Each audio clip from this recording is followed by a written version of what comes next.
চাঁপাইনবাবগঞ্জের শিবগঞ্জ সীমান্তে আবারও ১২ জনকে পুশিনের বিএসএফের চেষ্টা প্রতিহত করেছে বিজিবি। ৫৯ বিজিবির অধিনায়ক লেফটেন্যান্ট কর্নেল মোহাম্মদ তাজুল ইসলাম চৌধুরী জানান, শুক্রবার রাত ১১টার দিকে চকপাড়া বিওপির উল্টো দিকে ভারতের মুসলিমপাড়া এলাকায় অবস্থান নেয় ১২ জন নারী, পুরুষ ও শিশু। পরে এলাকাবাসীকে সঙ্গে নিয়ে সীমান্তে সতর্কতা বাড়ায় বিজিবি। এক পর্যায়ে বিএসএফ তাদের গাড়িতে ওই ১২ জনকে সীমান্ত থেকে সরিয়ে নেয়। বর্তমানে সীমান্ত পরিস্থিতি শান্ত রয়েছে। এর আগে গত ১৯ জুন শিবগঞ্জের চৌকা সীমান্ত দিয়ে ২০ জনকে বাংলাদেশে ঠেলে পাঠালেও প্রতিরোধের মুখে ফেরত নেয় বিএসএফ।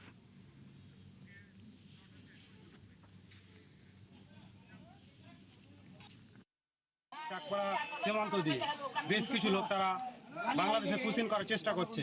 আমরা খবর পেয়ে গ্রামবাসী দ্রুত এসে আসি এবং বিজিবিকে আমরা তৎক্ষণাৎ তলব করি এবং তারা আমাদের সাথে আছে। আমরা পুশিং চেষ্টার জন্য সর্বক্ষণ তাদের সাথে আছি এবং থাকবো। ভারত থেকে লোক পার করছে, আমরা বিএপি কমান্ডারের কাছে সাথে আছি, লোকজন আমরা সারা রাত থাকবো।